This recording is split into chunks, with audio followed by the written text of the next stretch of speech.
Chennai ribbon building அருகே உள்ள hotel Everest முன்னால் காலை 4 மணி. நகரம் துயிலில் இருக்கும் நேரம். ஆனால் இங்கு ஒருவர் பத்திரிகை கட்டுகளுடன் ஆழ்ந்த கவனத்துடன் வேலை செய்கிறார். இது வெறும் பத்திரிகை விநியோகம் அல்ல, இது ஒரு மாபெரும் கனவின் பயணம். ஒவ்வொரு நாளும் ஆரம்பிக்கும் அந்த நேரத்தில் அவர் நம்மிடம் சொல்ல வருவது, எங்கே தொடங்கினோம் என்பது முக்கியமல்ல, எவ்வாறு உயர்கிறோம் என்பதே வாழ்க்கையின் உயரம் என்று கூறுகிறார். அவர்தான் அனைவரும் அன்புடன் அழைக்கும் எவரெஸ்ட் ராமு. இந்த சாதாரண மனிதனின் மற்றொரு மகத்தான அடையாளம், Thank you God. Thank you God for the friends we meet. Thank you God. Thank you God. Chennai Kodungaiyur doctor Radhakrishnan பள்ளியின் பவுண்டர். இவரது ஆரம்ப வாழ்க்கை வசதிகள் குறைவான, மிகவும் எளிமையானது.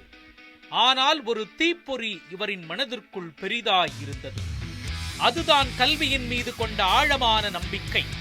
அந்த நம்பிக்கையால் தான் கடந்த 2000ஆம் ஆண்டு 15 மாணவர்களுடன் ஒரு சிறிய அறையில் தொடங்கிய இவரது பள்ளி இன்று விருட்சமாய் வளர்ந்து 1500 மாணவர்கள் பயின்று வரும் நிலைக்கு உயர்ந்திருக்கிறது.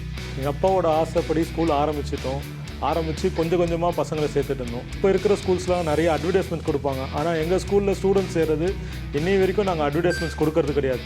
பசங்களுக்கு நல்லொழுக்கமும் நல்ல கல்வியும் கொடுக்குறோம். அதனால் பேரண்ட்ஸ் எந்த பேரண்ட்டுமே எங்களை ரெக்கமெண்ட் பண்ணுவாங்க. இப்போ இந்த வருஷமும் கூட நாங்கள் நார்த் சென்னையில் ஃபஸ்ட்டு மார்க் எடுத்திருக்கோம் +2ல். இவரின் குடும்பம் இவருக்கு ஊக்க சக்தியாக இருக்கிறார்கள். இவர்கள் ஒவ்வொருவரும் பள்ளியின் இயக்கத்தில் முக்கிய பங்காற்றுகின்றனர். ஆசிரியர்கள் இவரை ஒரு குடும்ப தந்தை போல கருதுகின்றனர். மாணவர்கள் வெற்றிகளால் பள்ளியின் பெயரை உயர்த்துகிறார்கள். தாழ்மையை மறக்காத உயர்ந்த மனிதன். எத்தனையோ வெற்றிகளை கண்ட பிறகும் அவர் தனது அடிப்படை பழக்கங்களை மாற்றவில்லை. அதற்கு சாட்சியாக இன்றும் அதிகாலை வேளையில் இவர் பத்திரிகை விநியோகிப்பதை நாம் பார்க்கலாம். நிறைய பேர் உங்களுக்கு தான் ஸ்கூல் வச்சுருக்கீங்க, வசதி இருக்கு, ஏன் காலையில் ஏந்து வரீங்க, இவ்வளோ எதுக்கு கஷ்டப்படுறீங்கன்னு கேட்பாங்க. இருந்தாலும் பழைய தொழில் ஞாபகத்தில் இருக்கணுன்றதுக்காக என்னுடைய இது செய்துட்டு இருக்கேன்னு சொல்லி அவங்களுக்கு எல்லாருக்கும் சொல்லுவேன். செய்த தொழிலை மறக்கக்கூடாதுன்றதுக்காக நான் அதை பண்ணிட்டு இருக்கேன்னு சொல்லுவேன்.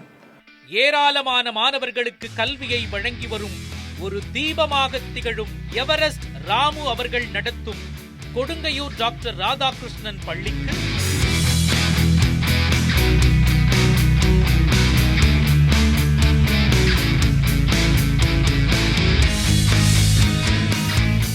பெஸ்ட் இன்ஸ்பைரிங் லீடர்ஷிப் ஸ்கூல் என்ற விருதை வழங்குவதில் பெருமை கொள்கிறது நியூஸ் 7 தமிழ்.